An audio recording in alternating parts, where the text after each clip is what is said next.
let's start with the first item. Ito na siya. Ito na yung pinakagustong-gusto ko. Because this is my dream. Last September 22 na birthday ko. 2022 na birthday ko. At ngayon ko lang siya nakuha. So, start first is ito. Ito yung magpapatunay na nabili natin siya. This is the sales invoice coming from Louis Vuitton.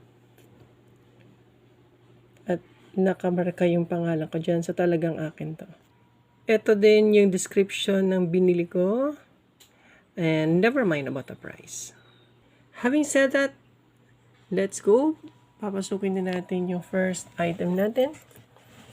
Na nakabox pa siya. Ayan.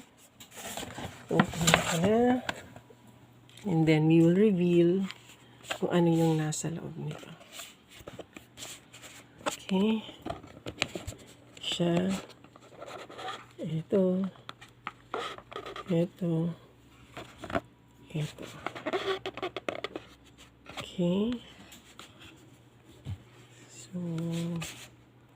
So this is it, guys. Ito na yun. And I'm very, very, very, very, very excited. So titingnan na natin kung ano yung laman nito. In 3, 2, 1, and go! Ito siya. Ito ang ganda niya. And I just love it.